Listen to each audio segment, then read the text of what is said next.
Pertama, ganti orang yang dibuat modifikasi bukan dari pihak mereka, tapi pihak orang luar sembarangan panggil orang dimodifikasi buat medium menarik sukma.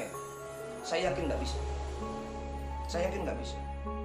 Bisa ya, buktikan di live. Makanya saya buktikan, saya mau dipanggil, saya mau bawa orang. Kalau memang saya mau menjawab tantangan saya mau bawa orang langsung. Assalamualaikum warahmatullahi wabarakatuh. Alhamdulillahirabbil alamin. Allahumma sholli ala sayyidina Muhammad wa ala ali sayyidina Muhammad.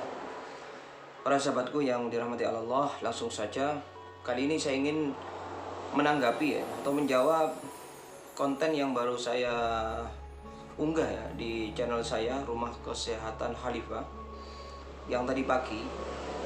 Yang konten saya itu ini judulnya saya screenshot itu di up oleh channel YT yang bernama Warkop Institute. Itu bahasanya memang lumayan bombastis jadi ditantang jelas itu, fokus kepada nama orang-orang tertentu. Nah, saya tegaskan kali ini, mungkin ini juga terkait dengan yang mengkritiki bahwa saya tantangan itu bahasa yang arogansi banget, bahasa yang tidak beretika. Saya akui memang seperti itu, cuma saya tidak niat seperti itu, tidak niat arogansi atau kebencian sama sekali. Soalnya saya tujukan kepada nama orang atau grup tertentu. Kan siapa saja yang sedikit-sedikit narik sukma.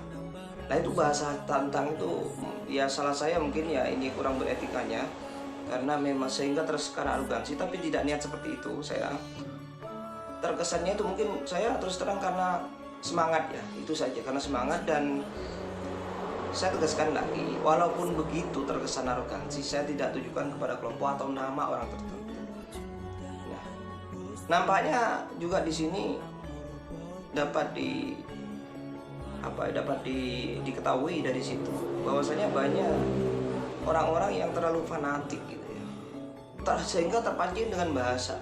Padahal komunikasi saya, judul atau komunikasi saya dalam konten saya itu sudah jelas, tidak menyebut orang kelompok tertentu, siapa saja. Itu karena mereka terbukti banyak yang fanatik buta sehingga terpancing dengan bahasa, ditambah dengan yang di-up itu di Warkop Institute itu dengan memang bahasa bombastis, dengan fokus kepada orang atau kelompok tertentu, dan mereka lebih terpancing. Kembali ke konten saya itu saja. Jadi siapa saja. Jadi nampak kalau orang-orang banyak yang fanatis buta sehingga terpancing dengan bahasa. Padahal bahasa di konten saya itu jelas. Cuma memang saya terkesan tadi arogansi. Tapi sekali lagi tidak, saya arogansi, tidak niat seperti itu. Saya terlalu semangat saja gitu. Nah, terserah selanjutnya ada pihak yang tersinggung, silahkan, saya siap. Long jelas kok. Ini juga terkait saya dengan jawaban saya. Kenapa kok tidak dikunjungi? Long ini umum kok. Baru nanti kalau sudah merujuk siapa yang merasa tersinggung, saya siap. Long siap dengan nomor HP saya juga. Saya kalau dipanggil atau dia menjawab tantangan saya datang. Dan ini tidak perlu datang juga nggak apa-apa. Loh ini masalah jarak jauh kok. Narik sukma. Kan yang dilakukan mereka kan narik sukma dari jarak jauh. Jadi saya dari jarak jauh. Ini bukan soal masalah nantang tukang dukun yang mau duet, bukan. Ini masalah narik sukma atau mediumisasi. Kan bisa dari jarak jauh kalau memang itu ada. Nah, ini jawabannya Kenapa saya tidak datang? Sudah jelas saya siap datang. Karena ini bukan duet masalah dukun dengan dukun fisik, bukan. Tapi narik sukma yang memang jarak jauh.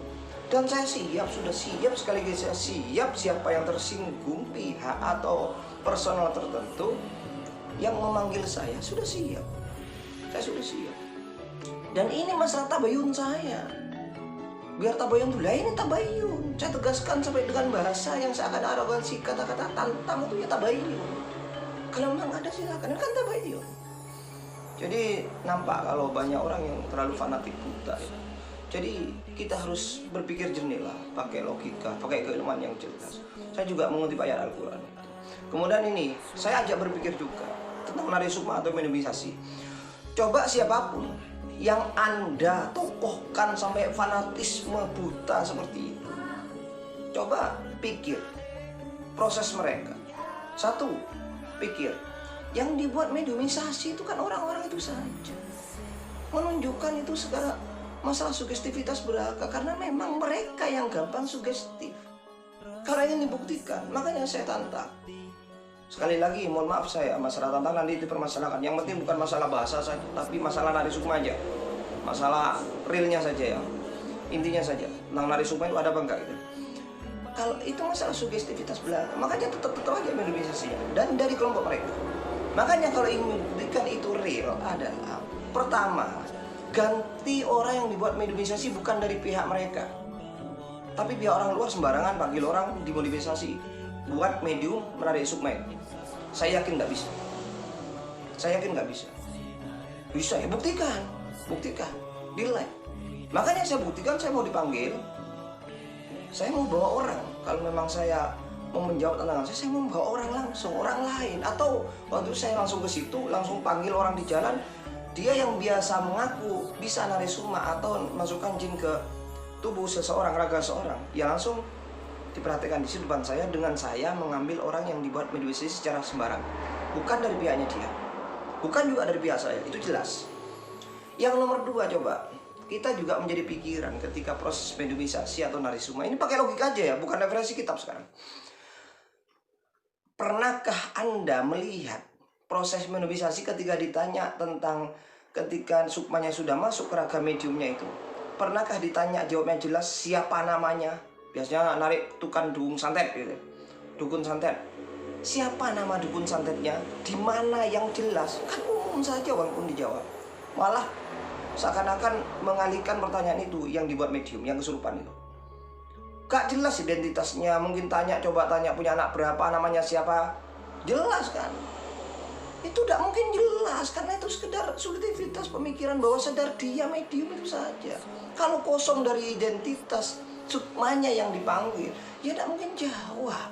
Lo bukan sukmanya. Dua ya, tidak jelas identitasnya, mesti tidak jelas. Nomor tiga, seperti kemarin saya pernah juga baca tentang hater.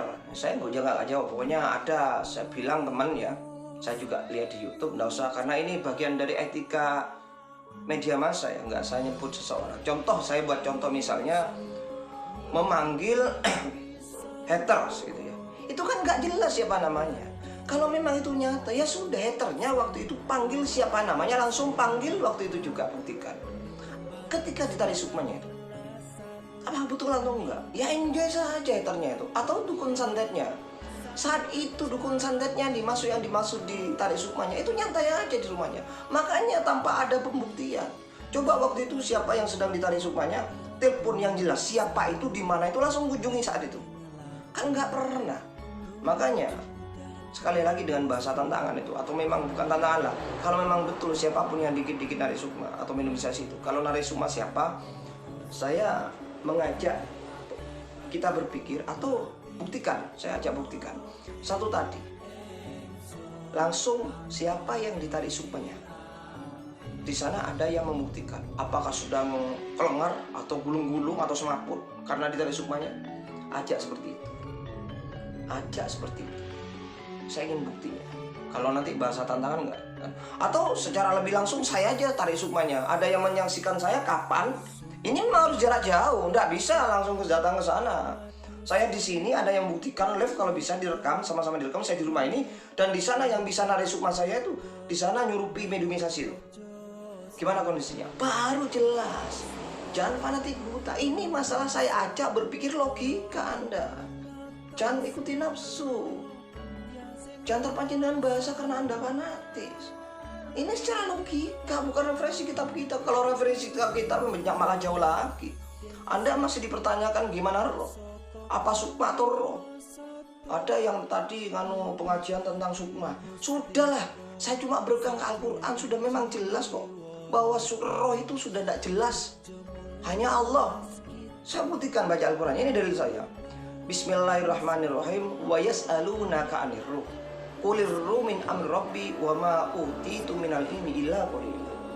Nabi Muhammad sejak dulu ditanya tentang roh, Nabi Muhammad nggak jawab, dan ditegaskan sama Allah dalam ayat ini. Ini satu-satunya ayat ya yang khusus tentang roh ya.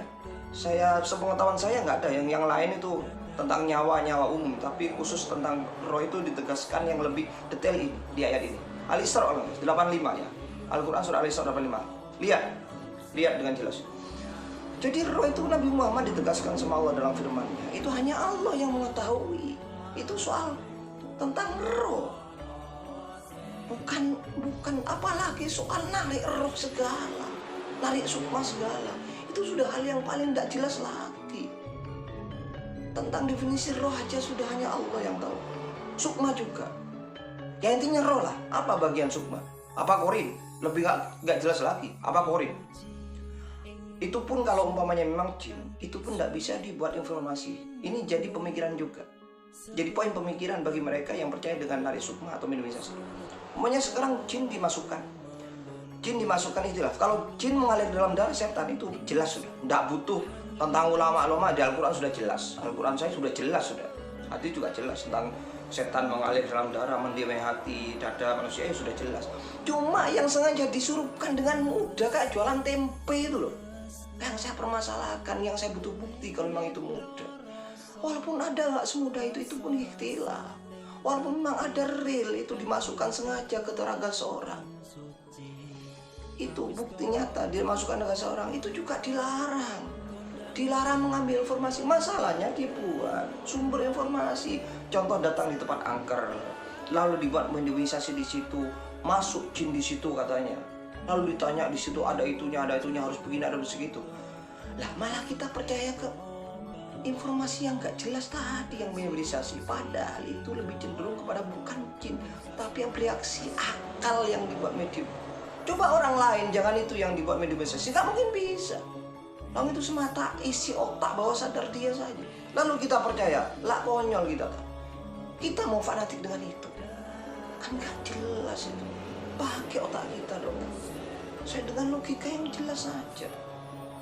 Itu yang disebut kalau hipnoterapi abreaksi. Jadi bawah sadar dia aja. Buktinya apa? Pakai medium yang lain. Atau saya yang bawa, atau orang yang lewat panggil waktu itu. Jangan pakai dari pihak kelompoknya. Itu bisa dibuktikan. Bisa atau enggak? Saya kan nggak bisa. Karena bukan yang tersugestif biasa seperti itu. Makanya yang dibuat mediumisasi yang biasa-biasa itu saja. Tetap orang-orang itu saja. Karena itu sudah terbiasa tersugestif. Apalagi sebelum melakukan itu mesti ada informasi yang masuk. Tanya ke setempat tentang informasi tentang tempat itu, tentang dukun itu. Sudah ada gambaran. Jadi saya mengajak berpikir gitu. Saya tidak menyalahkan, cuma anggap saya sebagai orang awam. Kok segitunya gampang mediumisasi narik sukma yang kemudian dibuat sumber informasi. Ada yang komen bahwa kita juga bisa informasi dari jin. Nggak bisa tak.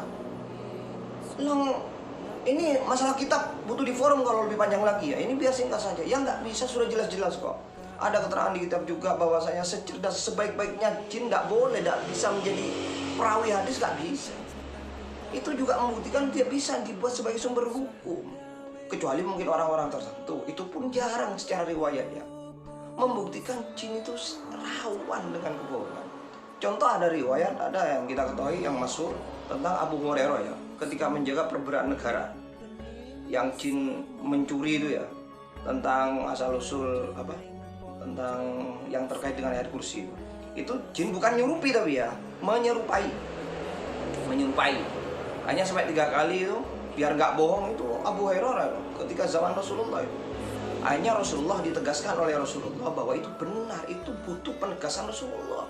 Itu sekali itu dalam riwayat itu. Tidak biasa seperti itu Abu Hurairah, tidak biasa ditatangi jin itu. Apalagi nyurupi. Nah orang sekarang cek gampangnya diambil sumber informasi. Ada apa tentang kesehatan, tentang dukun santet, tentang sakit tertentu, disurupkan jin. Dibuat informasi lalu dipercaya, itulah fitnah. Ini dalam Al-Quran juga ditegaskan. Di konten ini juga saya sebut itu. Bismillahirrahmanirrahim. Ini surat jin ya. Wa annahu kana rijalun minal insi ya'uduna bi rijalin minal jinni fazaduhum rahaqa. Sebelumnya Bismillahirrahmanirrahim. Wa anna dhananna alan taqulal insu wal jinnu 'alallahi kadziba. Jadi ini rawan. Masa enggak bisa artinya? Kalau jadi yang komen yang apa? Komennya kalau semangat harus tahu artinya. Enggak usah dijelasin di sini. Ini tentang kebohongan jin, bahwa ditegaskan jin dan manusia, jin apalagi manusia, apalagi jin itu gampang bohong, berani bohong kepada Allah, itu ditegaskan. Kemudian sudah jelas wa annahu kana rijalun minal insi. Ayat setelahnya, dan ada lelaki di antara dari golongan manusia yang minta bantuan perlindungan kepada dunia jin. Ya termasuk minta petunjuk tadi. Ini tidak usah butuh penafsiran ulama, sudah jelas tafsir-tafsir biasa yang sederhana sudah jelas. Larangan kita mengambil informasi dari dunia jin. Ayolah, kita pakai selain pakai logika, juga pakai referensi-referensi yang jelas.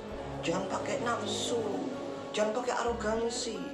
Sadari kita jangan sampai fanatik buta. Coba, Anda fanatik buta kepada orang tertentu yang gak jelas. Saya gak nyebut juga ya, karena ini memang salah satu etika media massa juga gak gampang nyebut. Saya bukan orang sembarangan, saya juga bukan mendahulukan nafsu. Saya anggap orang awam yang bertanya. Mungkin bahasanya saya nggak terlalu bombastis, saya akui terlalu bombastis. Tapi saya tegaskan di sini bukan karena arogansi, tapi saya tabayun. Kalau memang itu benar, siapapun yang itu sering-sering seperti itu, buktikan. Gitu aja. Jelas kan? Jadi dari layar jelas, secara logika jelas. Pikir tentang logika tadi. Siapa yang terlalu fanatik yang percaya tentang itu? Pikir poin-poin tadi. Demikian, terima kasih. Mohon maaf atas kekurangannya ya, yang komen-komen ke saya itu ya, yang dianggap salah, kurang apanya saya, mohon maaf, karena saya manusia yang tidak bisa apa-apa gitu ya, tapi saya butuh penjelasan yang tegas, butuh penegasan yang benar. Demikian.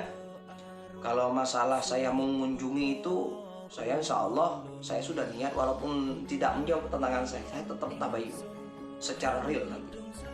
Walaupun ada tanpa itu tidak apa-apa, tapi saya tetap nanti saya menyusul rekaman.